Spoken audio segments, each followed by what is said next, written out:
Merhaba arkadaşlar, kanalıma hoş geldiniz. Bugünkü ipimiz şöyle yazlık merserize bir ip. Yazlık örgülerimizde kullanabileceğimiz ideal bir ip. Şöyle az ince bir ip.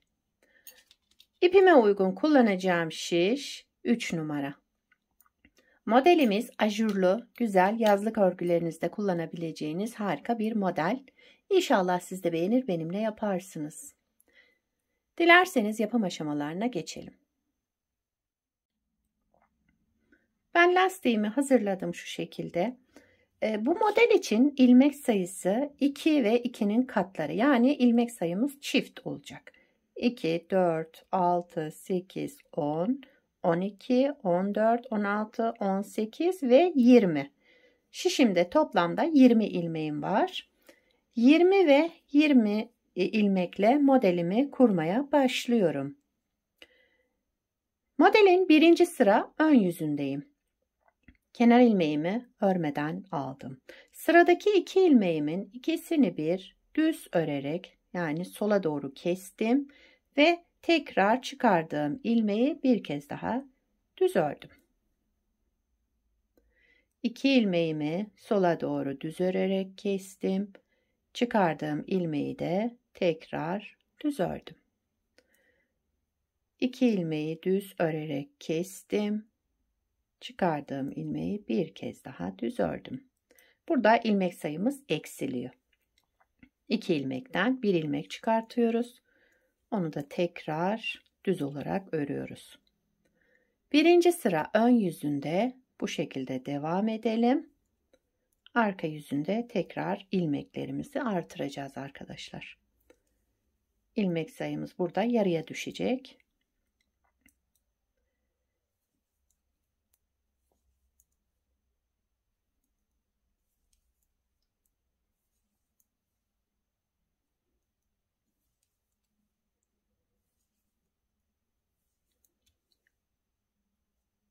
Kenar ilmeğimi de ördüm. Birinci sıra ön yüzünde ilmeklerimizi ikişer ikişer alarak düz ördük ve çıkardığımız ilmeği de tekrar düz ördük bir kez daha. İkinci sıra arka yüzündeyim. Kenar ilmeğimi örmeden aldım. Sıradaki ilmeğimi ters ördüm. Bir ters ilmek ördükten sonra bir kez artırma yaptım. Bir ters ilmek ördüm. Bir artırma yaptım. Bir ters ilmek. Bütün ilmeklerimizin arasında yani bir kez şöyle artırma yapacağız.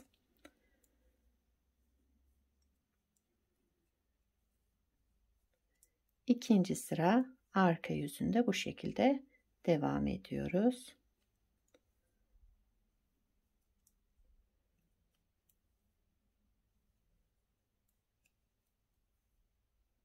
Evet, sıra başında bakın bir ters ilmekten sonra artırma yapmıştım.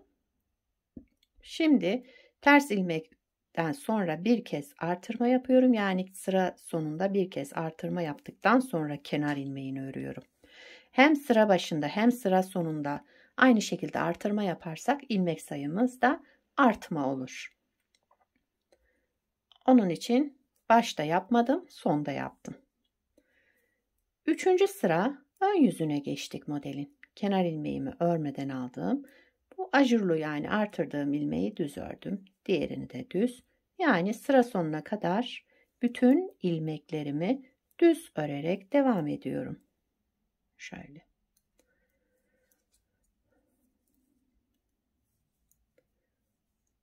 Modelimiz 4 sıradan oluşmakta.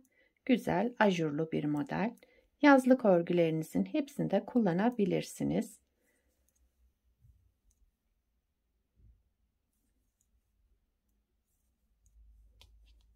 Evet, sıramı tamamladım bakın bu şekilde. Dördüncü sıra arka yüzüne geçtim. Kenar ilmeğimi örmeden aldım.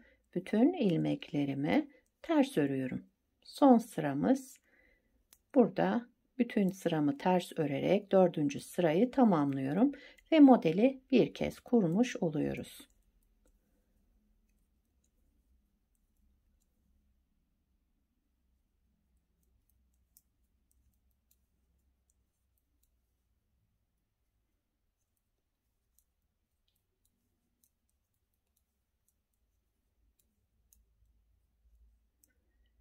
Kenar ilmeğimi de ördüm.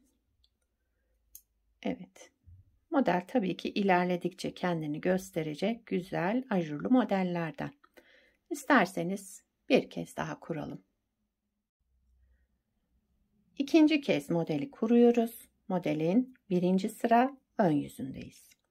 Kenar ilmeğimi örmeden aldım. Sıradaki 2 ilmeğimi düz örerek kestim sola doğru. Çıkardığım bu ilmeği de tekrar düz ördüm. Sıradaki 2 ilmeğimi düz örerek kestim ve çıkardığım ilmeği de bir kez daha ördüm. Bakın önde bu ajurlu ilmeğim olacak. Ona dikkat edin, yoksa modelde kayma olur. Önde ajurlu ilmeğim, arkadaki de diğer ilmeğimi alarak ikisini bir düz ördüm. Çıkardığım ilmeği tekrar düz ördüm. 2 ilmeği bir aldım, düz ördüm ve çıkardığımız ilmeği tekrar düz örelim. Birinci sıra ön yüzünde sıra sonuna kadar bütün ilmeklerimi bu şekilde öreceğim. Yani ilmek sayımız yarıya düşecek burada. Çünkü ilmeklerimizi çift çift alıyoruz. İlmek sayımız yarıya düştükten sonra ikinci sıra arka yüzünde artırma yapacağız tekrar. Son 2 ilmeğimi de kestim ve çıkardığım ilmeği bir kez daha düz ördüm. Kenar ilmeğimi de ördüm. Birinci sıra ön yüzünde bu şekilde yaptım. İkinci sıra arka yüzündeyim modelin.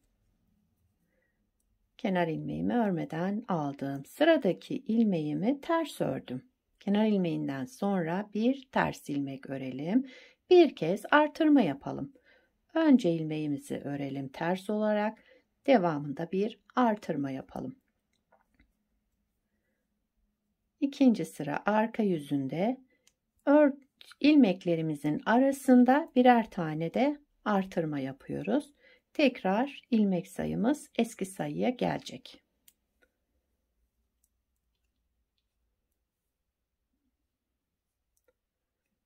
Evet. Burada sıra başında önce bir ters ilmek örmüştüm. Daha sonra artırma yapmıştım. Burada yine ters ilmeğimi ördüm ve artırma yaptım. Her iki tarafta da şu kenar ilmeğinden önce artırmamız olmayacak. Bakın sıra sonunda yaptım. Burada ters ilmekle başlamıştım.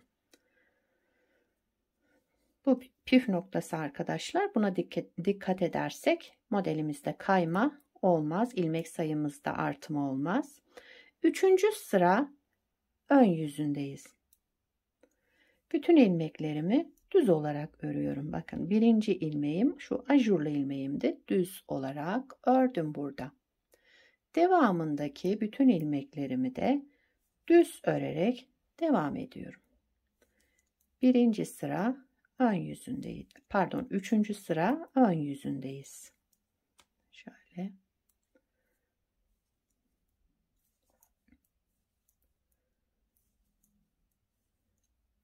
Sıra sonuna kadar ilmeklerimi düz örerek devam ettim. Dördüncü sıra arka yüzündeyim. Modeli ikinci kez kurmuş oluyoruz bu sırayı da tamamlarsak. Kenar ilmeğimi örmeden aldım ve devamındaki bütün ilmeklerimi ters örüyorum.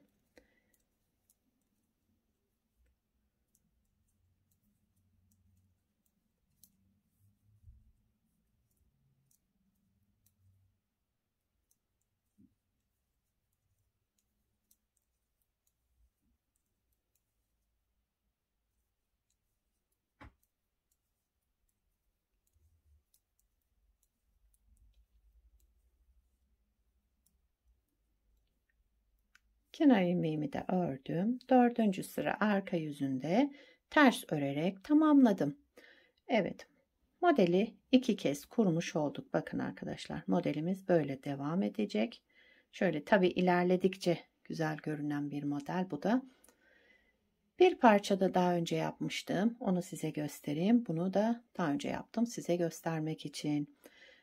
Bunu şöyle sade haroşa lastik üzerine başladım. Daha öncekini de tekstil tipi lastik kullandım bunda da. Modelimiz böyle devam ediyor arkadaşlar. Modelde ilmek sayısı 2 ve 2'nin katları Sıra olarak da 4 sıradan tamamlanan bir model. 4 sıranın tekrarından oluşuyor modelimiz. Modelin arka yüzü de bu şekilde. Gördüğünüz gibi gayet güzel. Şöyle yamulmayan, benim modelim yan gitti dememeniz için harika bir model bu.